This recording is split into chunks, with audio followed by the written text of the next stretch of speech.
So our next speaker is Abhay Singh Sachal. Um, Abhay is focused on the intersection of climate change, eco-anxiety, mental health, and spirituality. He is the founder of Break the Divide, a nonprofit organization that empowers young people with resources to understand climate emotions and connects communities to build resilience and share knowledge amidst the climate crisis. Abhay is one of 10 advisors in the inaugural Environment and Climate Change Canada Youth Council.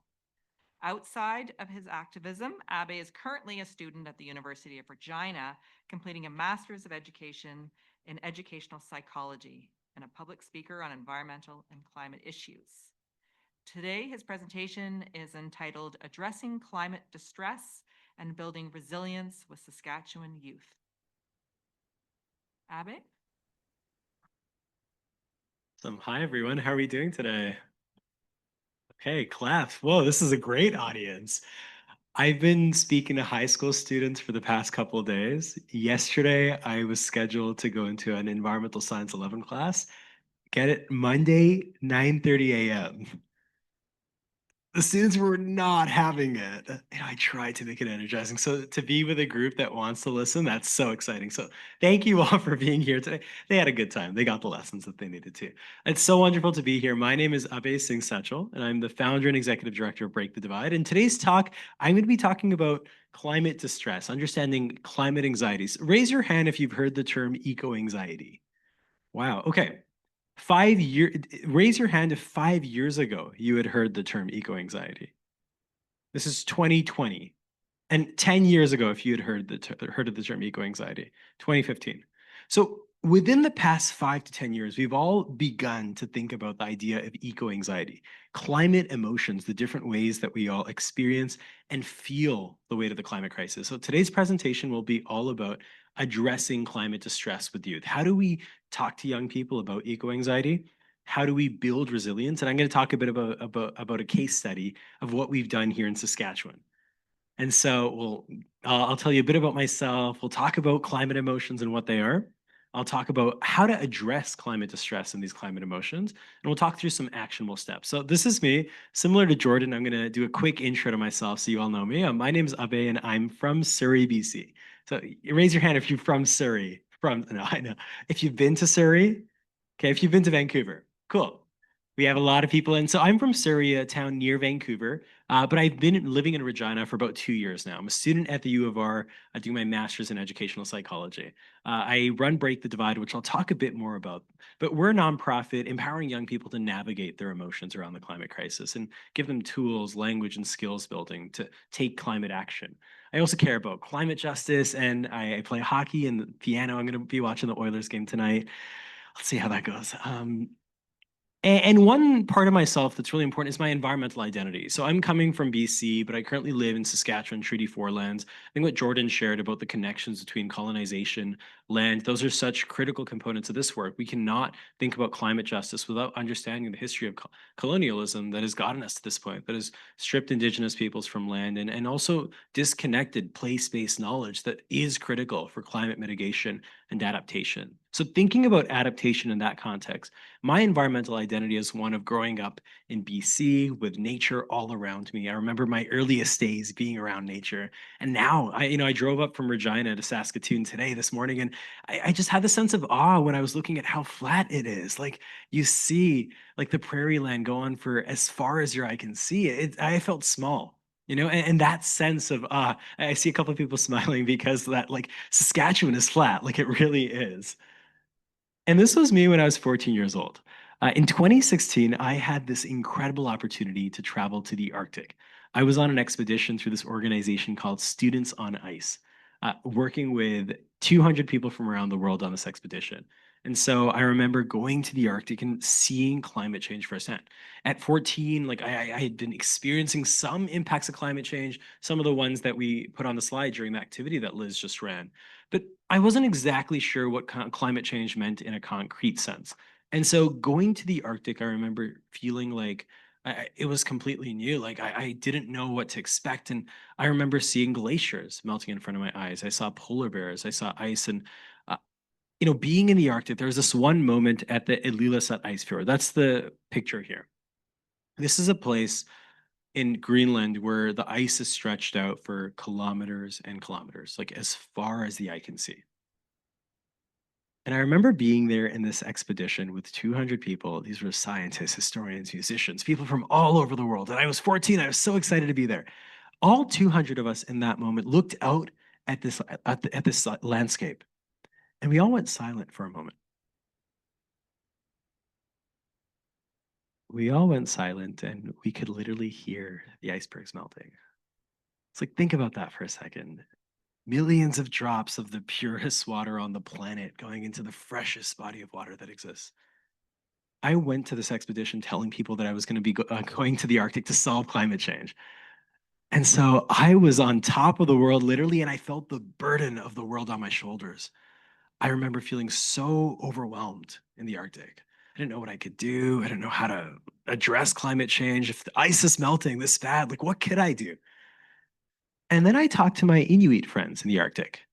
On this expedition, of the 100 youth, 50 were Inuit youth, indigenous to the Arctic, and they talked about, for them, climate change was not a new thing. Environmental destruction was not a new thing. It's the history of this land for the past 250 years, as Jordan said. They were talking about how they've been experiencing the impacts of climate change for the past 20, 30 years in the north. They'd been seeing melting sea ice impacting the ability to hunt seals. They were talking about permafrost melting unevenly, and so pipes beneath the surface were breaking. They talked about these really concrete impacts, but they also talked about how, because they've been experiencing these impacts for decades, they've had to adapt. They've had to be resilient. And learning from that adaptation, that connection, knowing that I wasn't alone and people were already doing a lot more than I could ever imagine, I felt a sense of connection and empowerment. And so I came back home to my community, and we started Break the Divide, a small high school project to connect my students at my high school and myself with students in Inuvik in the Northwest Territories through video calls. This was before Zoom was cool. Like, I think we were using Skype. So, okay, raise your hand if you've used Skype. Okay, yesterday morning, I asked a group of 38 high school students if they've ever heard of Skype. They said no. Isn't that, I felt so old in that moment. And apart from Break the Divide, and I'll share a bit more about Break the Divide, but those conversations that we ran on climate change and mental health and the local impacts of climate change were really powerful. Over the years, I've been able to work on Break the Divide on these issues of climate change and mental health. And I also have been serving as a member of the Environment and Climate Change Canada Youth Council, advising former Minister of Environment Stephen Guilbeault, and we met Justin Trudeau a couple times, Prime Minister Trudeau, meeting and talking about climate change. And so I share this just to give a bit of background to myself. And now the work that we're doing in Saskatchewan is really all about empowering youth. In Regina, we're working to empower young people to deal with their emotions about climate change and take local action. So let's get into it. What are the mental health impacts of climate change? So we've all heard of eco-anxiety. I think almost everyone in this room raised their hands. And we've known about it for, yeah, five to 10 years, most people in this room. The question that we often start with for people is, how does climate change make you feel? And again, Liz had that wonderful Mentimeter activity to show all the different impacts of climate change. We have emotions when these things happen in our communities. And so this is sort of a master slide that has a big overview of the different impacts of climate change on mental health. And so we can sort of split this up. This awesome resource from the Climate Psychiatry Alliance breaks it down into a few key impacts. We know that climate change has results in different acute, chronic, and vicarious exposures. So the acute exposures are things that we are all very familiar with, especially in the prairies. Thinking about the acute exposures like hurricanes, typhoons, tornadoes, floods, wildfires, extreme heat, these very sudden and acute events that expose us to climate change. We're also all familiar with chronic exposures of climate change. So some of the more slow moving climate disasters, thinking about things like drought, something that I know in Saskatchewan farmers have been struggling with, famine, loss of land, displacement, civil conflict, as resources are scarce, there's conflict around that. And vicarious exposures. This includes things like climate education, awareness in the media, understanding climate change, seeing on social media the impacts, the destruction from a distance. When I'm on my phone on TikTok at 2 a.m., like And I'm scrolling and I see that Manitoba and Saskatchewan, Alberta, there's wildfires going on. Even though I'm in the comfort of my home in Regina, like I feel that impact. And so we all experience climate change in different ways. And young people in particular are particularly susceptible to some of these impacts. When it comes to the mental health impacts of these different exposures to climate change, like the acute exposures, we see PTSD, post-traumatic stress disorder. We see anxiety and depression increases in suicide. At the chronic level, we know that these chronic exposures lead to increases in anxiety over the time, but also a loss of identity, a sense of grief, often existential distress. If you see things change over a long period of time, you're very likely to wonder what that means for the future. And vicarious exposures. So this is where we likely see eco-anxiety. And so again, this slide is really to show that eco-anxiety is a small piece of this larger puzzle when it comes to climate emotions. So that being an immediate takeaway, like when young people are sharing their emotions about the climate crisis, or when you foster conversations, it is more than just anxiety. It's a lot of emotions, and the exposures and the responses can vary based on who you are and what type of experience you're having. And so when I think about where we're at in Canada, young people's mental health is in crisis. We know that in Canada, suicide is the second leading cause of death for youth. We also know that the climate crisis is making young people's mental health worse. In a survey of 1,000 youth around the world, around Canada in 2023, over 73% said that the future is frightening. Over 50% believe that humanity is doomed. They think we're doomed.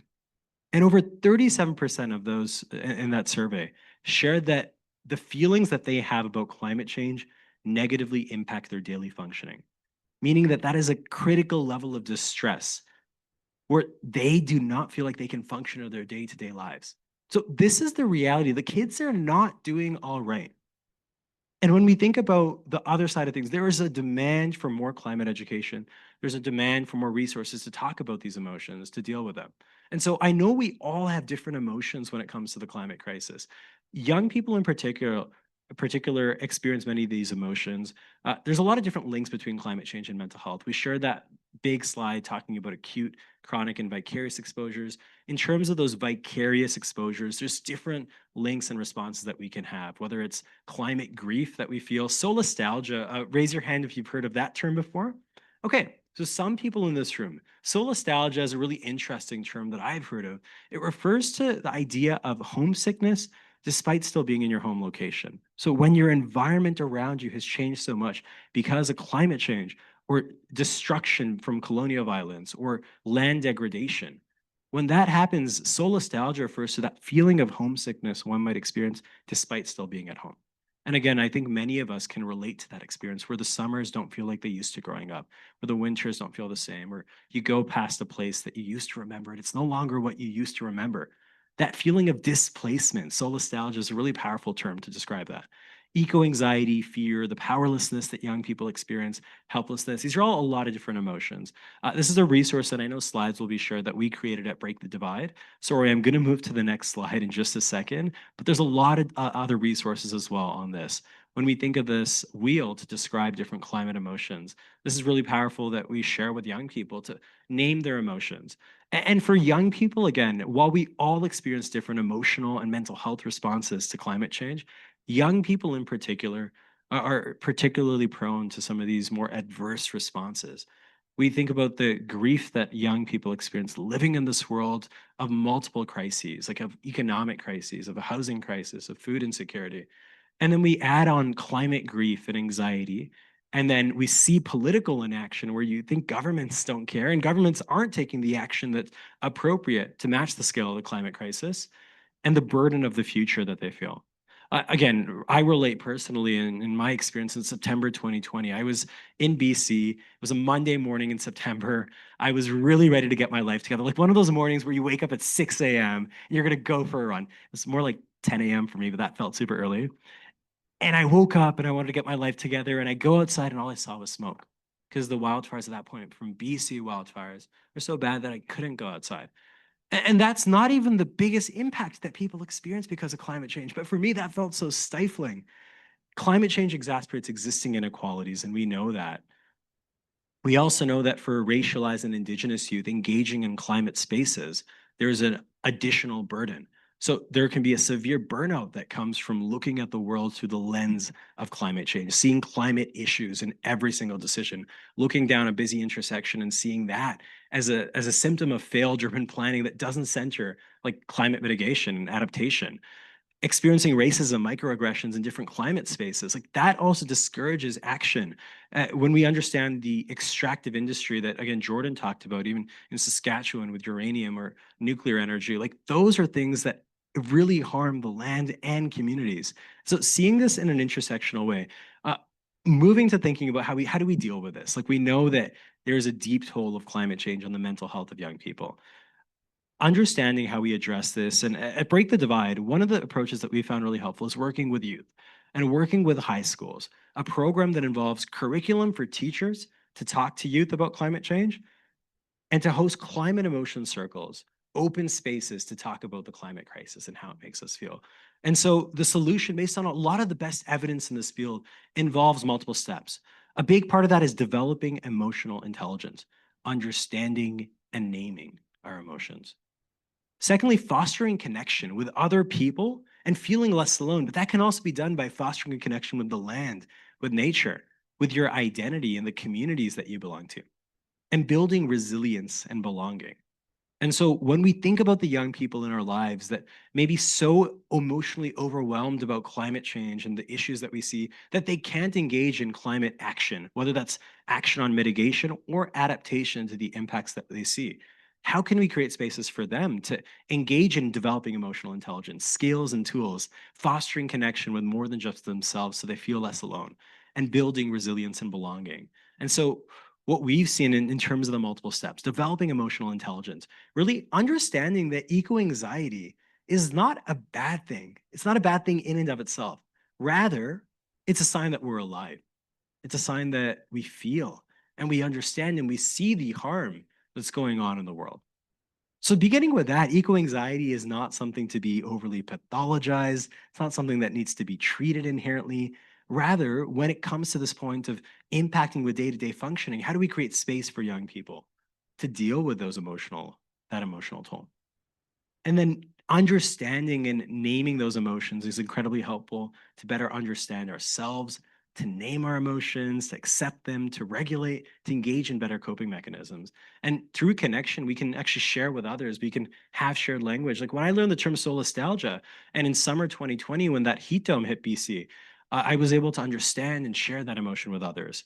Understanding, the window of tolerance, these are things that we share with youth to understand that we exist within a window of tolerance, but trauma can actually impact our window of tolerance and how flexible it is, how open it is. And so to understand the different tools we can use to regulate and engage in different individual strategies for regulation, whether that's meditation, time in nature. Like those are the emotional resilience skills that we can, and engaging in regulation skills like grounding, box breathing. And so again, meditation though is not enough to deal with the toll of the climate crisis. Like we're not going to meditate our ways out of this level of anxiety. So what do? We foster connection. And so fostering connection with your sense of self, whether that's your environmental identity, so the identities that you hold that are related to how you grew up, how you experience the environment. I shared a bit about my environmental identity. We all have different ways of engaging with the land and with nature, but also recognizing the communities that you're a part of, fostering and tapping into a resilience that's deeper than just yourselves, understanding the ways that communities create knowledge and connecting to community. And so for myself, like I found so much power in connecting with the identities and communities that I hold. And so when I think about in my own worldview as a practicing Sikh, the spiritual worldview of the idea of Chardi Kala, which refers to an eternal optimism. I grew up with this idea and I engage with it and tap into that resilience. Working with youth in Alberta, we talked to youth at the Siksika First Nation that talked about white buffalo and the resilience that they represent.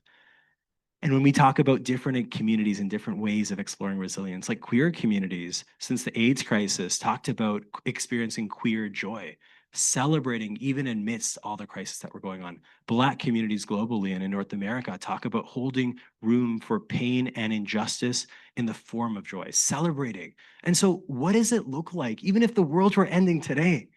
Where can we hold joy? Where can we find love? Where can we find community? something that we talk about with young people, and they're really receptive. These are heavy, deep conversations, but we can move forward. And lastly, building space for resilience and belonging. At Break the Divide, we've employed a peer-to-peer mentorship model for connection and community building, where we train youth on how to facilitate conversations about the climate crisis, how to talk about emotions, allow young people to show up authentically, to bring all their identities and the communities that they belong to in climate spaces that are historically very white, conservation centered, and run by older people. So, what does it mean for an immigrant youth to talk about their experience in their home country and then their experience in Canada and bring that complexity to a space and navigate those emotions collectively and then engage in climate action instead of being expected to just jump straight to action? Those are the conversations to host. And so while action is a critical component of addressing climate anxiety and these overwhelming emotions, action in and of itself is not enough. Creating space for community-centered action where young people come together and engage in action that goes beyond themselves. This model of engaging in climate action that involves your identity, the gifts that you bring, the identity that you have, who you are, the community you belong to, influencing space where that's most relevant to you, whether that's a community center, a hockey team that you're a part of, the place that you go to learn music, like places where you already have influence, and aligning your action with emotions. And so, again, a reflection question for everyone in this room today. You're all working on climate adaptation, climate mitigation. What types of climate action connect to your identity, community, and emotions? In Saskatchewan, at Break the Divide over the past year, we've hosted 3 youth climate action dialogues exactly doing this, bringing young people together to show up as their authentic selves. And we've used climate justice to build organizing coalitions that address housing, food insecurity, Indigenous rights, language revitalization, to build spaces of belonging and community that are more than just about climate. And we found young people like actually rise to the challenge of climate adaptation in the prairies. We're seeing young people in Regina think about transit and the multiple ways that that's an intersectional issue and can actually be a critical part of climate adaptation. We see that in whole other issues too. And so when I think about this question of climate adaptation, mental health needs to be an existing a part of our strategies, and thinking about social resilience, like actually addressing mental health, is the work of creating more stronger, connected, and resilient communities. Social resilience is directly tied to climate adaptation. It's critical for the futures we're creating, and building socially resilient communities means that these are communities that can meet the needs amidst a climate disaster, can see environmental injustice and address those impacts at the local level. And so mental health and climate adaptation go hand in hand. Sharing some strategies here. And, one of the most powerful things we can all do is start these conversations on climate emotions in our own communities, ask people how they feel, create space for young people to build belonging, come together. At Break the Divide, we've engaged across the country, now in Saskatchewan, and we'd love to, we've heard really powerful impact from youth. We'd love to scale this work across the prairies and beyond the Break the Divide approach, this approach of addressing and talking about mental health. That's really critical because mental health is in crisis right now. Climate crisis is exacerbating it. There's a deep cost if we don't take action on the mental health of young people. We will see a generation of young people that are even more hopeless, even less engaged, and don't know even where to start when it comes to the climate crisis and climate action. Mitigation and response to disasters requires integrating mental health. And really, collectively, we can build more resilient and empowered communities. So, really, I'll close with this, that these issues are inextricably linked. To heal the planet, let's engage in healing ourselves. Let's start with young people. Let's bring them to the table and create space for emotions, identity, and community. So, thank you, everyone, for your time. Really excited for questions. That was great, Abby. Very, very interesting. And I'd just like to add, I know for myself, when I go home at the end of the day and we sit around the dinner table, I've got 3 children, and we talk about the climate crisis, and we talk about, we don't want to frighten them, but think about their eco anxiety. We have some good conversations. And I think a lot of that starts at home as well. That's part of your community, and then into other parts of your community as well. The other thing I wanted to mention is in Manitoba, we also have a youth advisory council, and I'd love to have you perhaps chat with them or see some of your information and data from your program. That would be wonderful. Um, so what we'll do is we'll take some questions. We've got some time. We have time for one. Excellent. Who's going to get to the microphone first over there? Sorry. There you go. Hopefully my question is all right. I'm old now, so maybe I'm out of touch with the young folk nowadays. But when I was in university and taking environmental science, I developed a lot of anger and frustration with not just people who were, actively littering beside me, but people in government or celebrities, people who are very wasteful or not really working towards this goal that must be something we work towards together. Like as a society, we have to work towards climate together. So my question is for people, for young people who have this same anger and frustration, Yeah. and they're dealing with that by finding a community that has the same goals and desires towards climate action. How do they navigate with social media and things that are trying to make them angry to keep them engaged with their TikTok or Instagram, whatever? Yeah. Um, and those other communities that are sort of working against that climate action community that they're trying to take part of. How do you sort of navigate that with young folk? Yeah, that's an excellent question. And anger and frustration are such, again, valid responses to the climate crisis, to the situation we're in. We have seen intentional extraction, intentional displacement, and young people are not at the table in many places. So that anger and frustration makes so much sense. I think to your point on social media too, that makes me think like, how much of this anger is also manufactured? And especially when it happens between communities that are working for shared goals. Like we see a lot of young people angry at other people that are trying to make their lives work. I mean, actually, at the youth climate justice conversation we hosted 2 weeks ago in Regina, it was really interesting to hear young people bring up their perspective of family and friends that work in fossil fuels, work in mining, and just how they hear from those friends and family members that they feel really targeted because of climate activists. When I moved to Saskatchewan, a friend on my hockey team, I play intramural hockey team, and he's from Rosetown in Saskatchewan. So again, smaller town at the city of 1,000, I guess. And he talked about just how climate activists don't understand the lived realities of people. And I know that in the prairies, that is different. I know in the prairies, there is a grounded sense of justice and working for all people. And so that's a long way of saying that when I think about that question of anger and frustration, who are we pointing that anger and frustration to? Is it the people in power that have caused us to be at this point? And then I don't think we need to get rid of anger and frustration because to live amidst a lot of injustice is to be angry. And I don't think the answer is just to get us to a point of hope either. Like, we don't necessarily need to be hopeful all the time. We can have a complexity and multiple emotions at the same time. But I would say, with that anger and frustration, what are the ways we can build community and come together and take actions that allow us to channel those emotions into, again, it doesn't need to be immediate action, but it can be connecting. And I had that slide on intentional climate action. Intentional climate action can look like coming together and having a conversation. It can be being there to support people and handing out N95 masks when the next time the city is super smoky because of wildfire smoke. It can be handing out cooling, like having a cooling station the next time a heat wave strikes. Like that is climate adaptation. That is adaptation. So how do we channel those difficult emotions of anger into positive uh, futures? I think that's really the key there. Yeah.